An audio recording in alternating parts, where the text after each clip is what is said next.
Bom dia a todos! Graça e paz do Senhor Jesus seja com todos nós.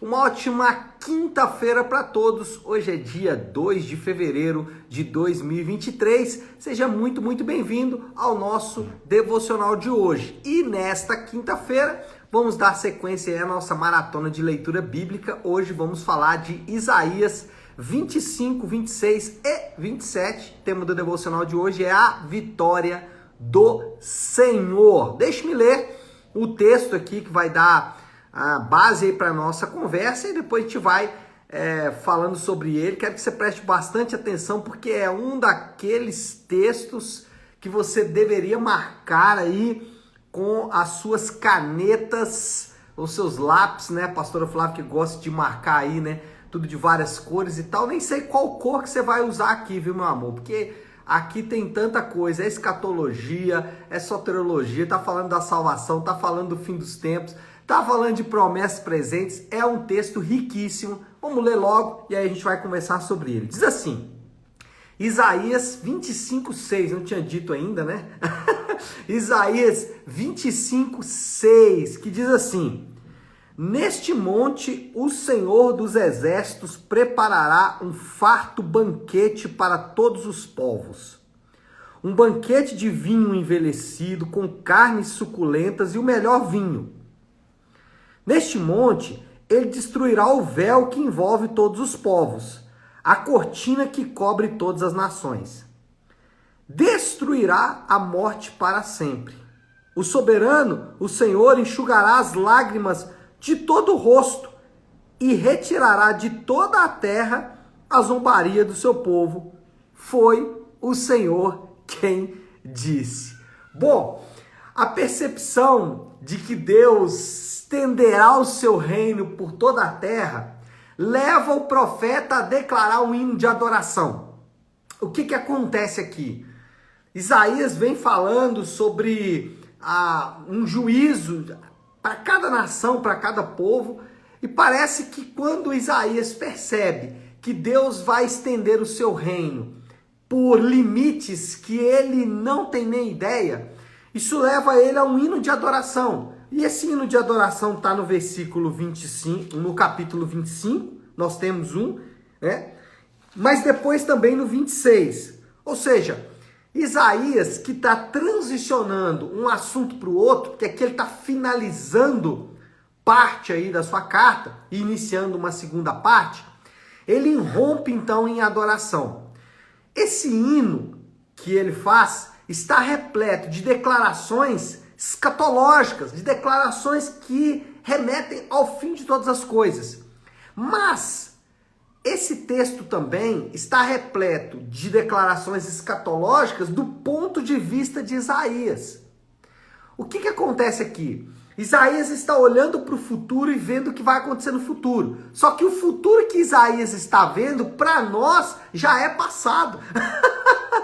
O que Isaías olhou para frente e viu, nós temos que olhar para trás e ver. É muito interessante esse texto, exatamente porque nós podemos aferir o cumprimento de algumas dessas promessas. E eu quero falar de cada uma delas aqui para a gente poder pensar, mas eu confesso para vocês, vai ser difícil de exaurir tudo o que esse texto apresenta por causa da sua riqueza. Mas vamos lá. Primeiro, o profeta diz que Deus convida as nações para um grande banquete. Versículo 6 ele fala disso. Neste monte o Senhor dos Exércitos preparará um farto banquete para todos os povos. Note, um banquete para todas as nações. Um banquete de vinho envelhecido com carnes suculentas e o melhor vinho. Então, o que nós temos aqui? Primeiro, o profeta fala de um grande banquete que será servido. O Novo Testamento mostra algumas coisas muito claras. Primeiro, o Novo Testamento mostra que no Monte Calvário, olha só que interessante, Isaías fala de um banquete preparado no monte. Nós sabemos que Jesus ele foi apresentado no Calvário, no Gólgota, no Monte Calvário, como um cordeiro. Falando de quê? De um sacrifício. algo que o profeta também está falando aqui. Mas não só isso. O profeta fala que Deus vai servir um banquete, mas que ele vai preparar esse banquete. Quando Jesus ele é crucificado, ele mesmo declara que está tudo consumado. A ideia aqui é de que quem faz o banquete é o próprio Deus. E isso é maravilhoso. Mas não só isso. Lá em Apocalipse, o texto de Apocalipse fala que Jesus ele vai voltar para um banquete chamado Bodas do Cordeiro. Então, o texto de Isaías, ele aponta para algo que já aconteceu, mas também aponta para algo que vai acontecer. O que nos mostra que, primeiro, eu posso confiar na promessa porque parte dela já aconteceu. Então eu posso confiar que isso aqui vai acontecer de novo no futuro porque já aconteceu em algum momento no passado. Agora, o mais interessante aqui é mostrar que quem está preparando tudo, quem está fazendo tudo é o próprio Deus. Ele é que prepara o banquete, ele que leva as carnes suculentas, o vinho de melhor qualidade, etc e tal. Por quê? Porque a fé cristã é a do fazer porque já foi feito. A fé cristã, ela motiva a fazer não para ser feito ou não para conquistar.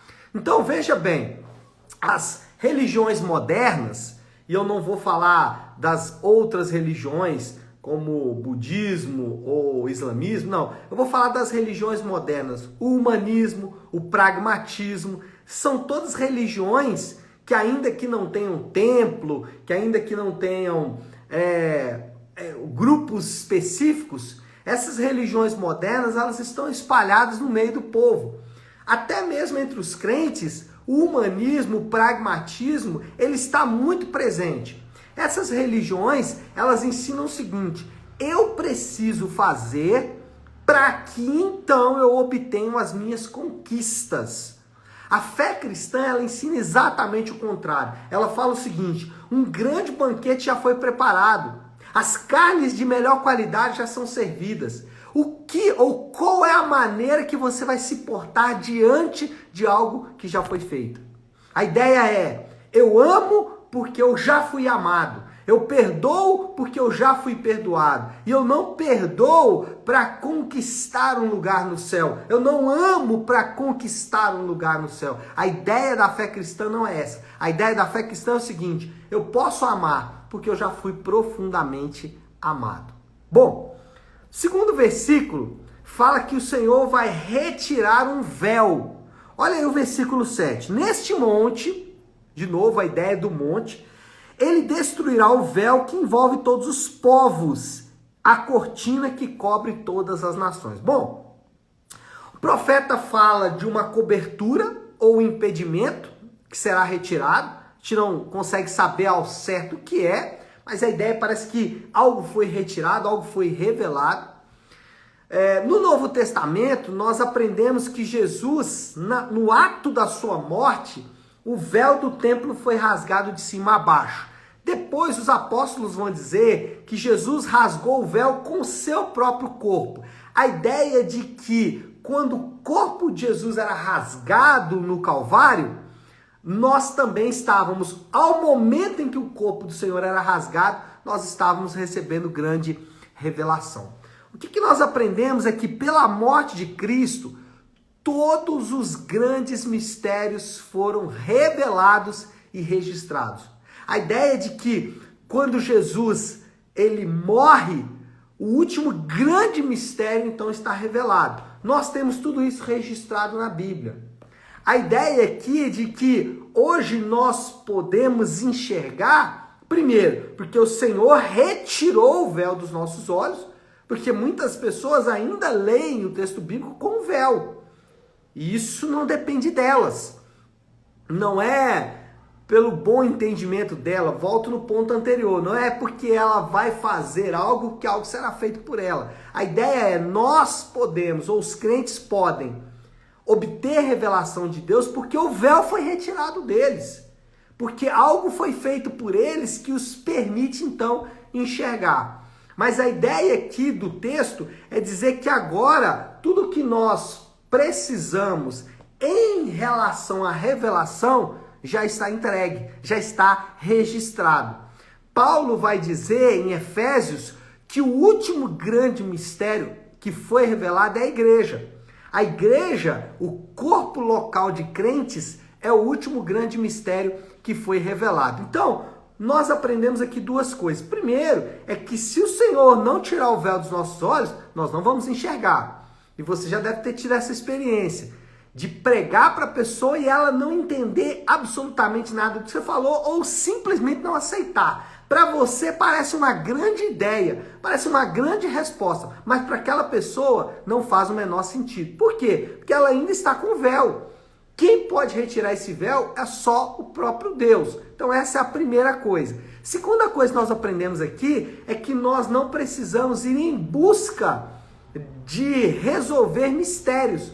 Por quê? Porque tudo o que nós precisamos para viver como crentes está revelado e registrado. Não precisamos de nenhuma grande revelação. Não precisamos de nenhum grande ensino fora das Escrituras. Então, quando Kardec redigiu ali o seu grande evangelho e ele arrogou para si o fato de que ele estava descobrindo novas verdades, ele estava indo contra o que a própria Bíblia ensina, porque a Bíblia diz que o que tinha que ser revelado já foi revelado e está registrado. Terceiro ponto, e esse aqui é para arrepiar, né?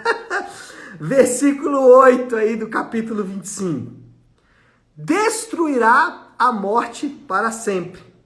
O soberano, o Senhor, enxugará as lágrimas de todo o rosto e retirará de toda a terra a zombaria do seu povo. Foi o Senhor quem disse. Bom, Isaías fala algo simplesmente impressionante. Ele fala que a morte vai morrer.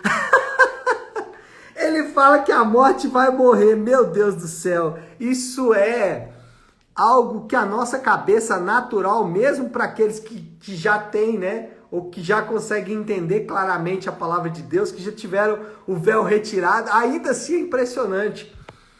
Gente, a fé cristã é a única no mundo que oferece essa verdade. É a única que diz, olha, o grande inimigo vai ser derrotado. Jesus, quando ressuscitou, ele venceu a morte. O fato de 3 dias depois Jesus sair do túmulo é significativo demais para a fé cristã.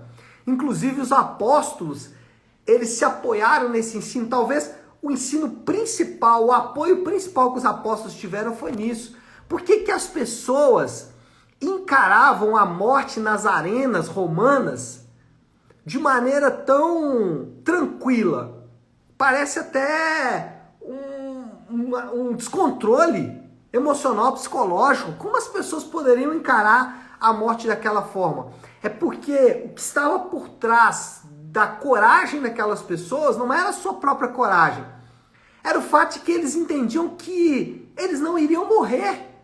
Eles entendiam o seguinte, olha, os leões vão me devorar aqui, mas eu vou ressuscitar. Então, essa verdade, ela foi o centro do ensino dos apóstolos. Qual verdade? Os crentes não vão morrer. E a fé cristã é a única que oferece essa verdade. O humanismo, ele diz o seguinte, aproveite a sua vida ao máximo. Aproveite da melhor maneira.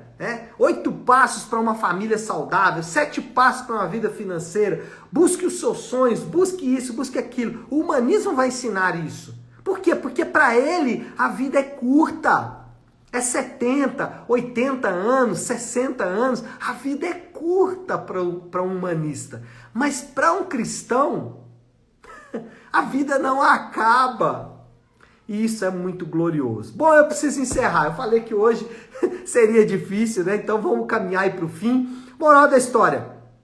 Os crentes são chamados a se deleitar no grande banquete da vitória do Senhor. Nós somos chamados a isso. E o grande desafio hoje, a grande aplicação é: alegre-se. Nós não temos motivos para ficar ansiosos, preocupados, infelizes. Por quê? Leia esse texto. Alegre-se no que o Senhor já fez, no que o Senhor está fazendo e no que Ele vai fazer no futuro. Alegre-se. Alegre-se. Coisas gloriosas e grandiosas foram feitas no passado, coisas gloriosas e grandiosas estão sendo feitas hoje e elas continuarão a ser feitas no futuro. É isso que a Bíblia nos ensina. Tá certo, meu povo? Vamos orar? Vamos colocar tudo isso aí diante de Deus? Então feche seus olhos. Se você puder, pare um instante aquilo que você está fazendo. Aliás, feche seus olhos. Se você não estiver dirigindo aí, viu? Por favor. Vamos orar. Querido Deus, Pai de amor e graça, Pai, nós queremos reconhecer que muitas vezes nosso coração está angustiado, ansioso, está entristecido porque nós não meditamos nas grandes promessas do Senhor. E que promessas temos nesse texto? Que riqueza, Pai! Nós só podemos te agradecer pelas tuas grandes riquezas, pelas tuas grandes promessas. Pai, obrigado por estas promessas tão gloriosas e preciosas.